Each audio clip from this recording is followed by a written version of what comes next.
Belakangan ini lagi rame banget nih perdebatan di Indonesia. Perlu nggak sih cara kita milih pemimpin daerah itu diubah? Nah, wacana ini memicu argumen yang panas, dan salah satu suara yang paling kenceng datang dari pengamat politik, Rocky Gerung. Yuk kita coba bedah perspektifnya buat ngerti sebetulnya apa sih yang dipertaruhkan buat masa depan demokrasi kita. Pertanyaan utamanya sebetulnya sederhana tapi fundamental banget. Dan inilah yang jadi jantung dari semua perdebatan ini. Apa benar hak paling dasar rakyat buat milih pemimpinnya sendiri itu sekarang ada di ujung tanduk?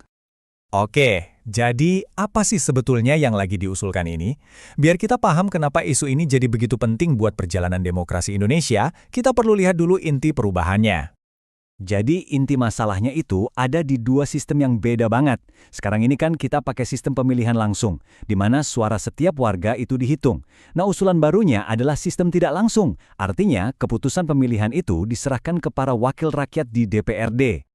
Dan untuk ngerti kenapa ini jadi isu besar, kita harus lihat sejarahnya. Menurut Rocky Gerung, ini bukan cuma sekedar ganti prosedur loh. Pemilihan langsung itu salah satu pilar utama dari era reformasi pasca 98. Itu simbol kembalinya kedaulatan ke tangan rakyat, yang dulu diperjuangkan mati-matian.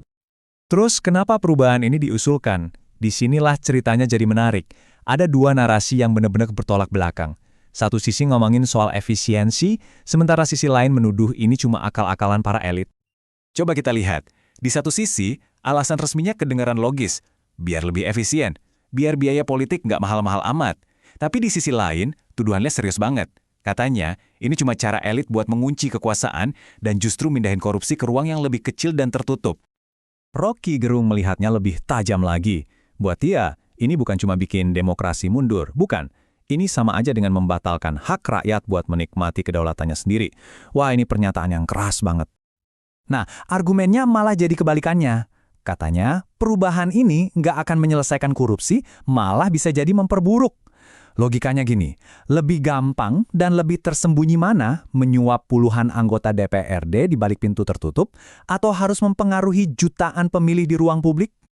Wacana kayak gini diprediksi nggak akan lewat begitu aja. Gerung meramalkan bakal ada reaksi keras dari publik, dan motor penggeraknya katanya adalah kekuatan baru di era digital kita sekarang, anak-anak muda. Dan prediksi ini bukan asumsi kosong loh, ada datanya. Sebuah survei menunjukkan angka 68% publik menolak ide ini. Angka ini nunjukin ada jurang yang lebar banget antara keinginan elit politik dengan aspirasi rakyat kebanyakan. Fokusnya ada di kelompok yang sangat spesifik, generasi muda yang melek digital. Mereka ini beda. Mereka nggak lagi cuma nunggu informasi disuapin. Mereka terbiasa cari tahu sendiri, ngecek fakta, dan katanya sih mereka bisa langsung tanya ke AI, kebijakan ini demokratis nggak sih?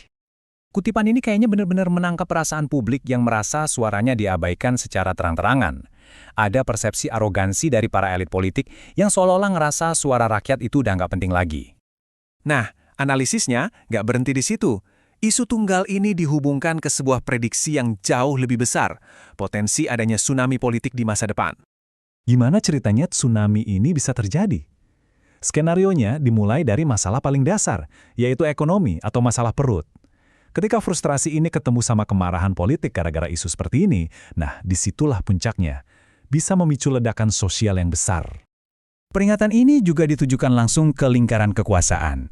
Ada dugaan kalau presiden mungkin gak dapat gambaran yang utuh dari para penasihatnya. Ini tuduhan yang serius ya, seolah-olah ada filter informasi di tingkat paling tinggi yang cuma menyajikan data yang bagus-bagus aja. Ini kan jadi pertanyaan yang kritis banget ya. Dalam situasi apapun, keputusan yang baik itu kan cuma bisa lahir dari data yang akurat dan jujur, bukan dari data yang cuma enak didengar kan? Kita akhiri pembahasan kali ini dengan satu pemikiran provokatif dari Rocky Gerung. Ini semacam sentilan yang membandingkan realitas perjuangan publik sehari-hari dengan kenyamanan angka